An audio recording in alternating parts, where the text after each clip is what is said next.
came to Lagos 2003. I saw that the levels of Lagos different. You will find producer, you will do package. I said, nah.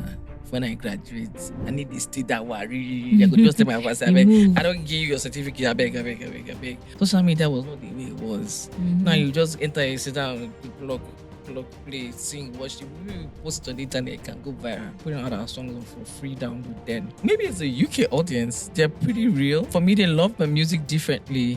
When Nigeria, they see feeling with this Nigeria. Every time I used to go to Lome, then in my 300 level, I used to always come to House on the Rock. Every time I walked into the room, I'm like, what am I hearing? Is this music? I've just been signed to Sony Music West Africa. Hello ladies, get ready to be inspired because today on Behind Her Brand, we have the incredible Onos Ariyo in the house. You know her as the voice behind Alagbara and your name, Jesus. But she's so much more than just a gospel sensation. She's led worship on global stages, mentored countless women in ministry, and continues to drop soul-lifting worship anthems that touch hearts worldwide. If you're ready for a deep dive into faith, music, and ministry, stay tuned. You don't want to miss this.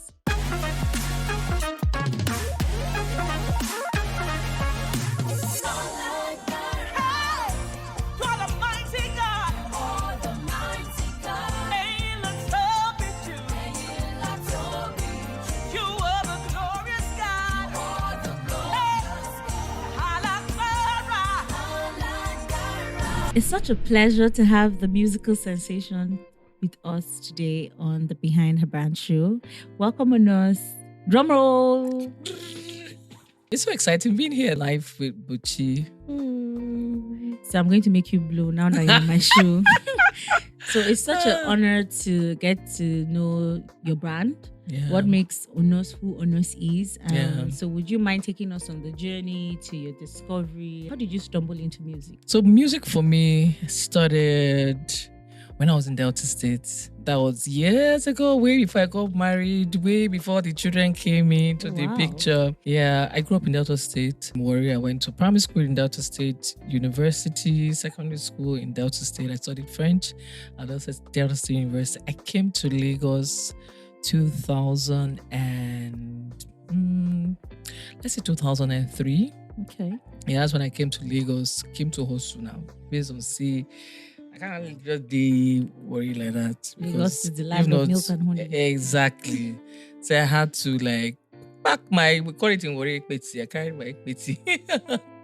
I came to Lagos. And I did my youth service in Lagos. Okay. So music has started for me already in Delta State because I was singing different choirs, but I knew that there was more, So when I came to Lagos, I saw that the levels of Lagos different. You will find producer, you will do package, you will do, I said, okay, let me do my youth service and get a job. Okay. So when I was done with my youth service, I got a job. Because I needed funds, I realized that music is capital intensive and you have to get a good producer. So around that period I was working, I met my first producer, Flo Rocker. Yes, Flo, yeah. Okay. Nice. He's an artist as well now. Then he was just doing production. Okay. So Flo produced my first ever single, Dance. That was 2009.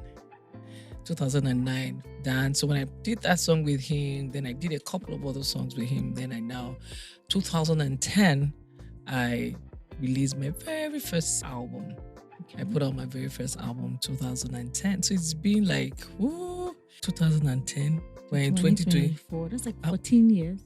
Please give me my flowers. Wow. Yeah, so that's how the journey started. Professionally, I started recording in 2010. First album was titled Keep Moving. A few years after, I got married. And 2013, early 2013, I was pregnant with my daughter, Anina. I'm taking you on the journey. Yes, you're giving us the background. Yeah. After she was born, I started having the desire to work on my second project. Okay. That was 2013. Wilson Joel used to be... As at 2013, he used to be music director in House on the Rock then. And so he he just sent me, I think he sent a voice note and said, "Onos, what do you think about this song?" Okay. I listened to it. I was like, "Oh, that sounds good." No, he sent that. So what he sent to me was everything has changed. So I said, "Oh, it feels like where I am presently because I just had a baby. Yeah, a lot has happened. You know, when you born, It changes a lot. See, just like let me say, because I'm from Warri, let me say it in Pidgin. You didn't see life differently. How did you make you see life? As in, you don't realize that the life depends on you. Like when you go through, when you go through that labor room, come aside. It's an experience on its own. Yes, on its. And before I had my daughter, I had the miscarriage before I had her. Yeah, wow. So having that and having my daughter, I knew everything had changed. It felt like I'm experiencing something different, like I've never experienced before. So when he sent me that, I thought it was a brilliant song. And then 2012, 2013, social media was not the way it was. Now you just enter, sit down, plug, play, sing, watch it. We post it on the internet, it can go viral. We didn't have that. Yeah. Then it was, we had just few blogs. I had not just to keep, we didn't even have Bella Niger. To even get your stuff on the one or two blogs that you have to really work. Our songs, we're putting out our songs on for free download then.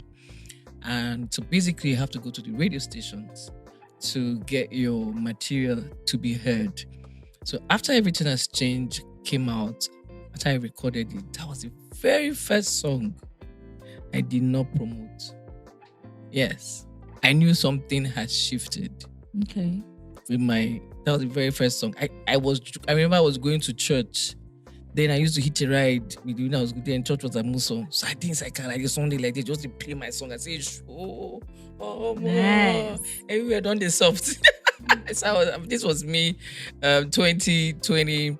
This was me 2012. 2012. Yeah. So I was really excited. I was like, this is the first time. How did they pick it for online? It was after that I knew something had shifted. So something did change. So it was shortly after that song that Wilson now sent another voice and I said, what did you think about a song that? He sent me a Lagbara.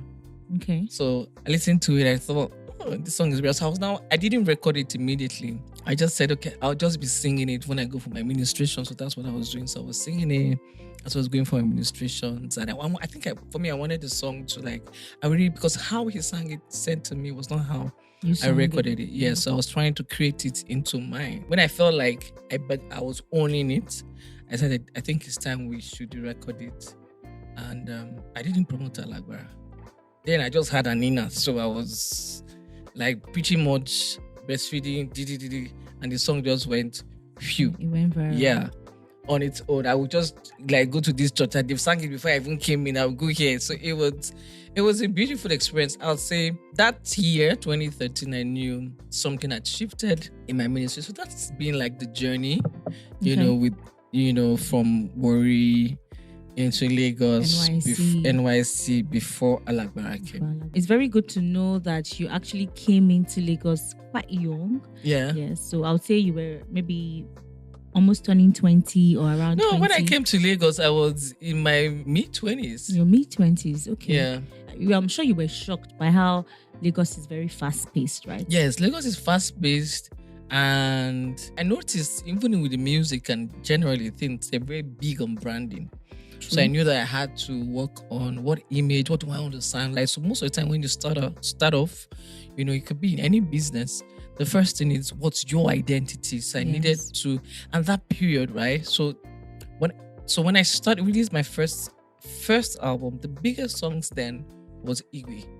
Okay. Yeah. So Igwe. Because it was a time where it was fast-paced music.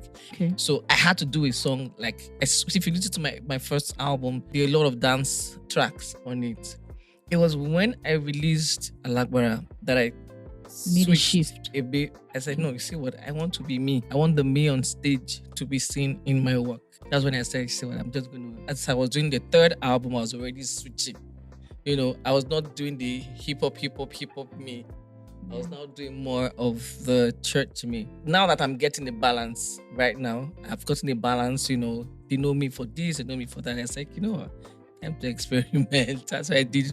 Wherever it is done, which is more African medley, which had like a dance, So danceable you went sound. back and then you brought your dance beats into Yeah. Forever It Is Done. Because the truth is you have to be known for something. It's branding.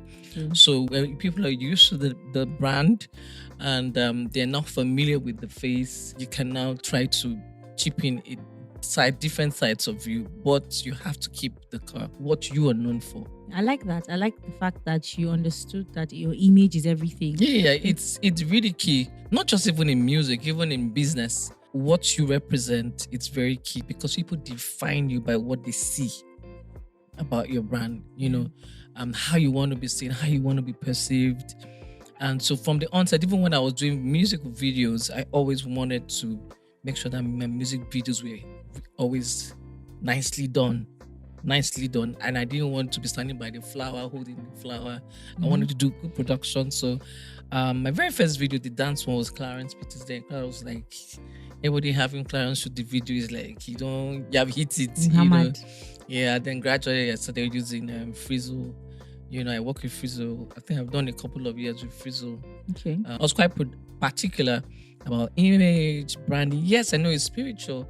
Oftentimes you say, gospel attitude, you tend to forget that there is still the image part of you, which the people see. So you need to also pay attention to it. It's like a product. You're like a product, whether you like it or not, who it attracts. As we go along, I'll chip in more.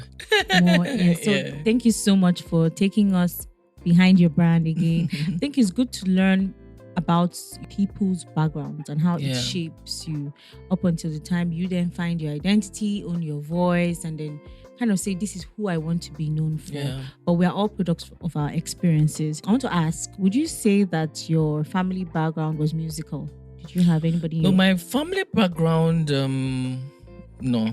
No, okay. So what inspired you then to go into music if nobody was doing it at home? Yeah, so the thing is, I've always been a church girl. Like, in primary school, I'm singing in the choir.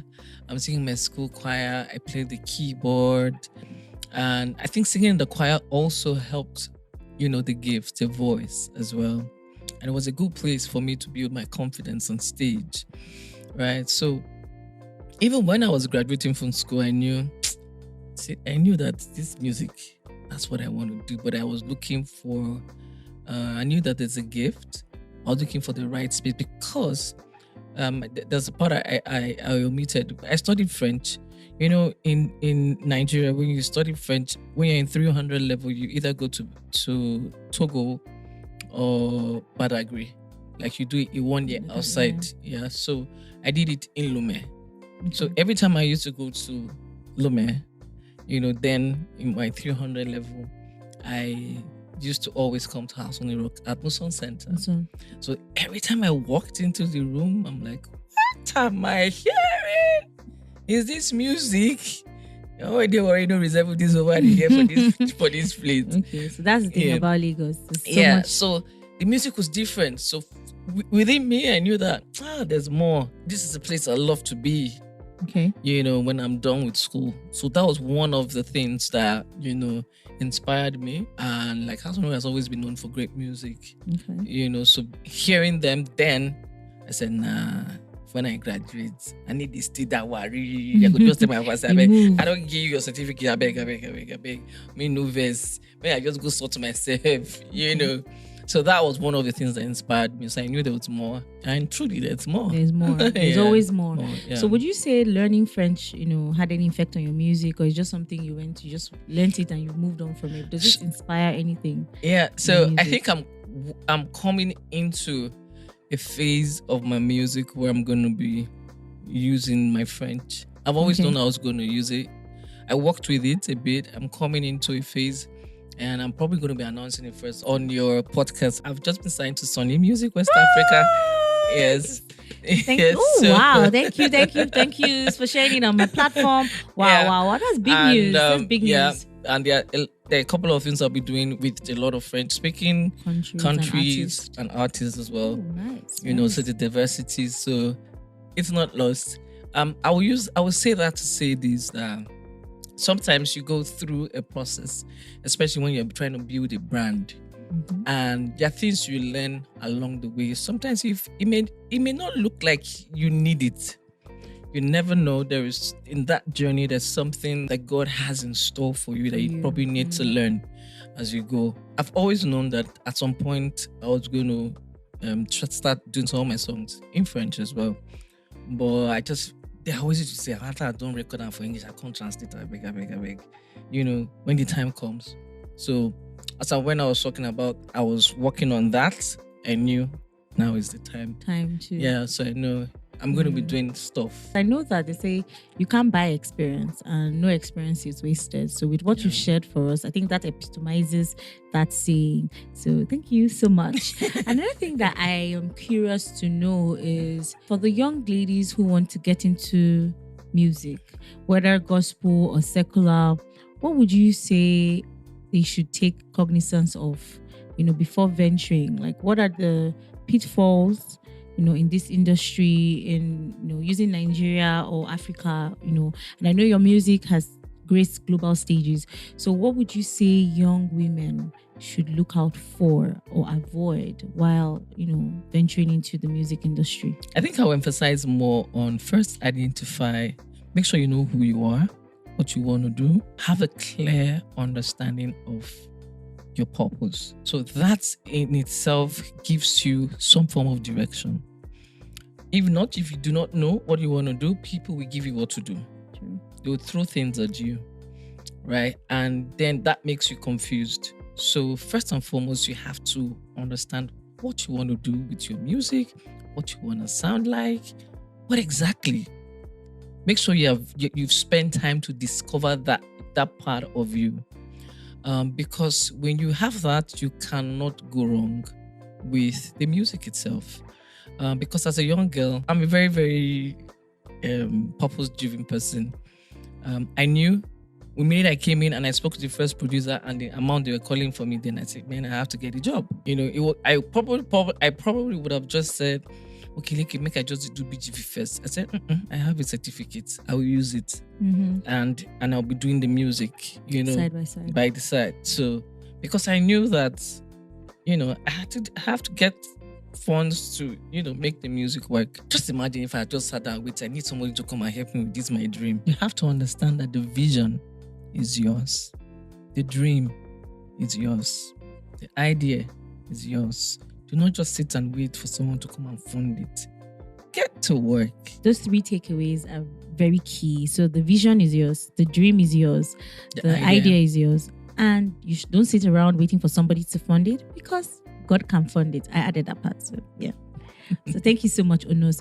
So you said something about noticing that something had changed when you gave birth to your first child. But now I believe your children are grown. Yeah, they're grown. They listen to your music. They attend your concerts. I've seen them at your concerts. How has that shaped you? My daughter is 11 this year.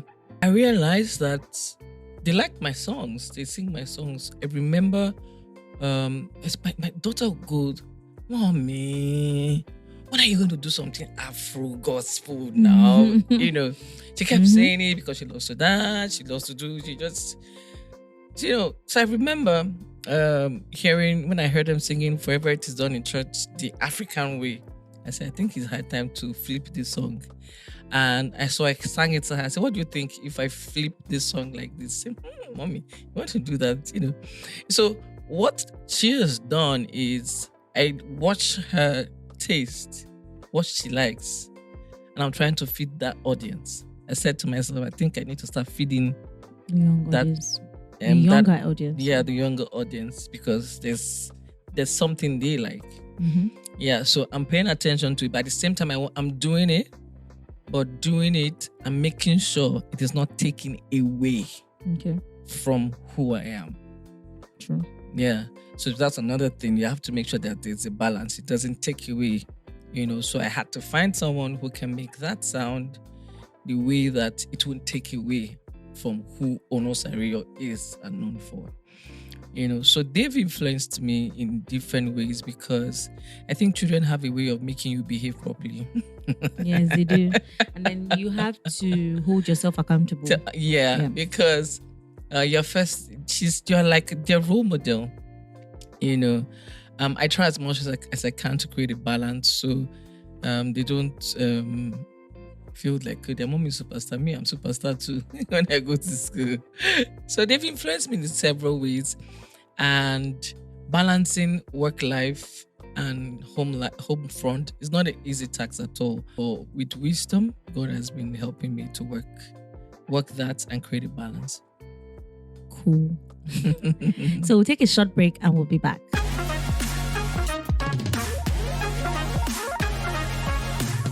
Welcome back to Behind a Brand. Don't forget to like, comment, share, turn on post notifications, and subscribe for more insightful episodes. Thank you, Onos, for obliging me.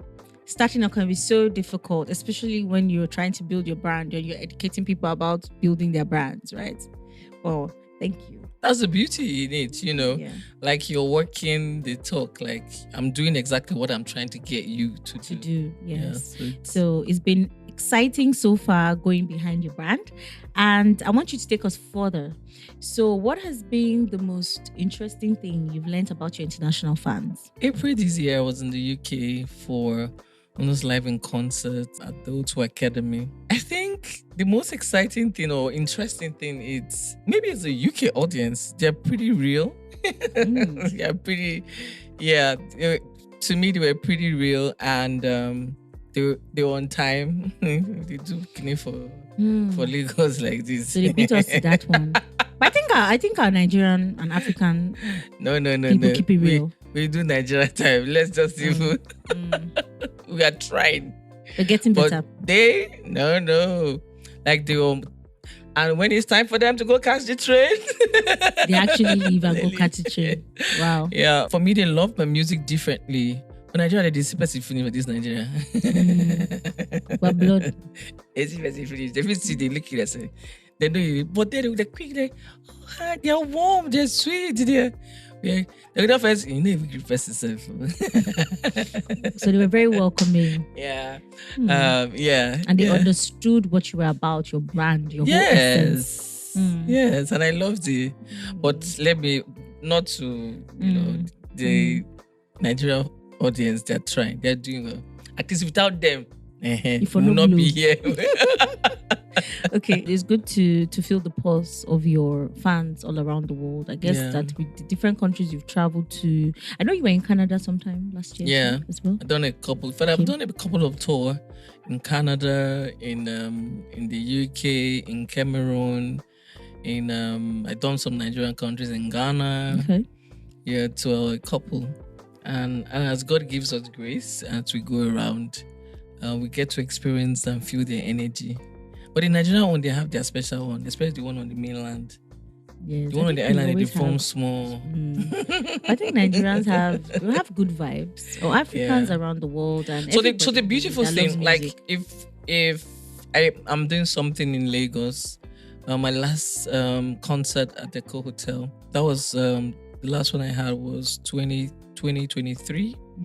That's when I had because Grace in 2025 I have another one. Yeah. Ooh. Too many exclusives on this. Yes. On this. Okay, so they're not dropping anyone for us. Well, last year was a hit. It was full. Yeah. 2025 definitely. Where would that be? Don't give us. No, definitely. I'm going to have one in Lagos, and by God's grace, going to be at a hotel again. Okay. By God's grace, definitely that one is. Yeah, because there's plenty of work to be done. I'm not giving you more than this.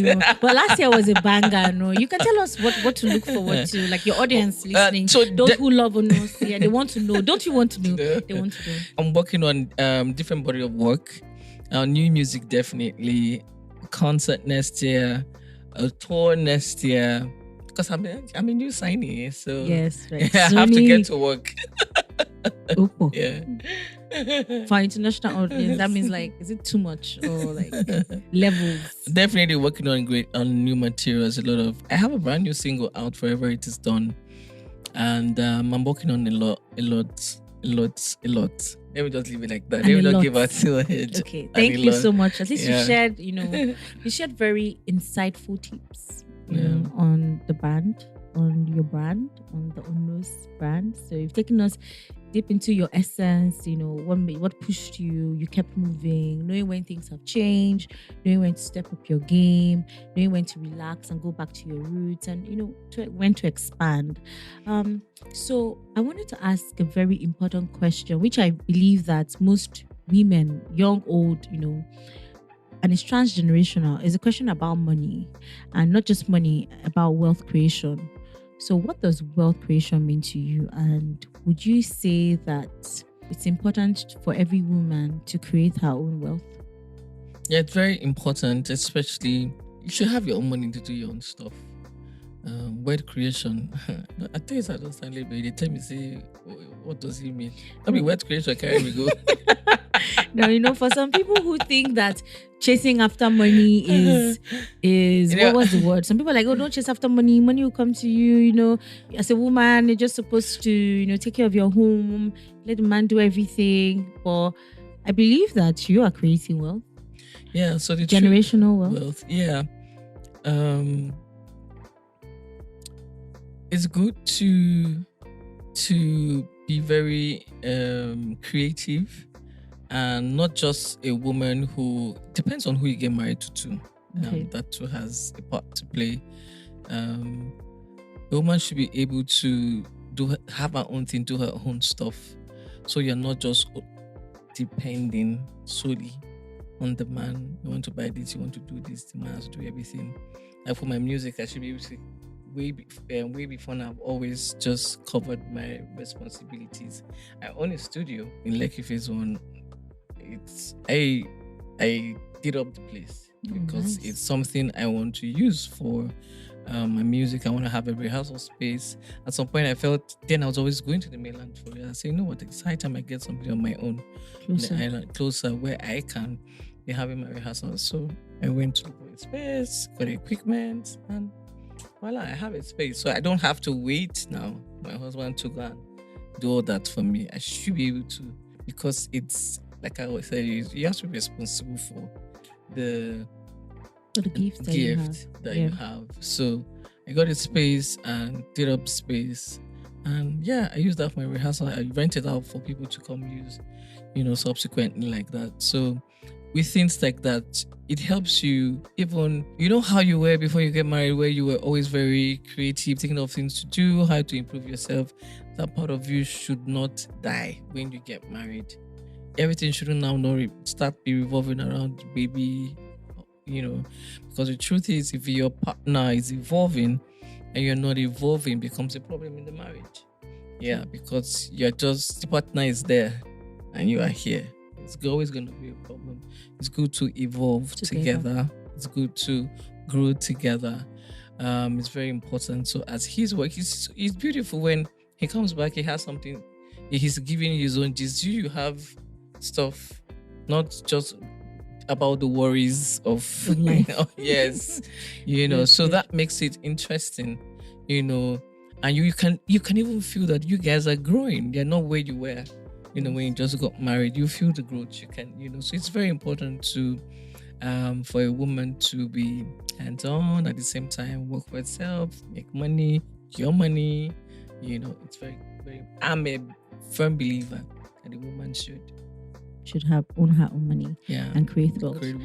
Thank you so much for Onos. It's been really exciting having you, and for you trying to spill some of the tea, even though you've not given us all of it. Just hold what you have. I tried.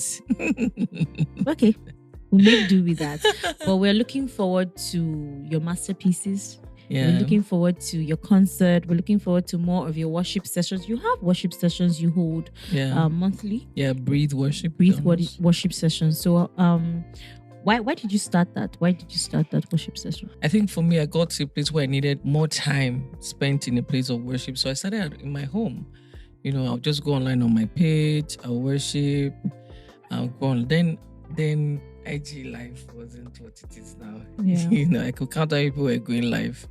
Then that was way before the lockdown. So I go live on my page to worship. So at some point, just before that was 2019, I realized that every time I'm live, I get a lot of people sending me a message. Oh, we would love to be in the space with you. I said, okay, the space is small.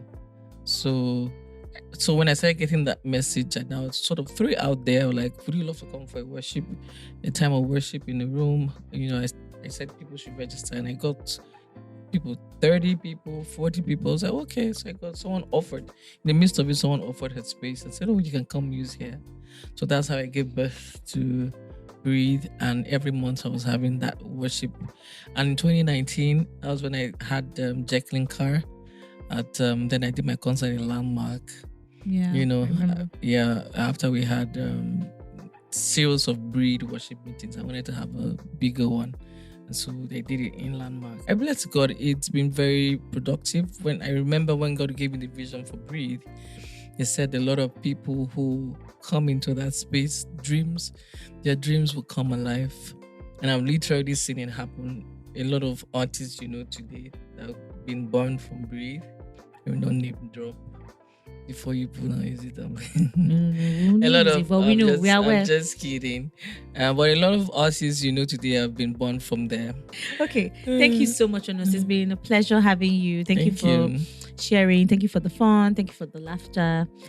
Thank you for the tips. I'm sure that anybody who's going to watch this episode or listen to it, it's something you can listen to while you're driving and get, tips that you can apply. Yeah. In building. If you're looking to build your brand, which is what this podcast is about, and this show is about, to get the next generation of women to build brands that last. Because we've seen that your brand has gone through more than 2 decades and counting. So you stayed, and we're thriving, and you're thriving. Give us our flower. Ooh. Thank you so much for having me, Onos Ariyo, here on all platforms. For those who want to follow me on Instagram, on you should follow her. ONOSARIYO, on X, same thing. On TikTok, Onos Ariyo, there's one somewhere. Facebook, ONOS. Thank you. Thank you so much, Onos. Pleasure. So catch you on the next episode of Behind the Brand.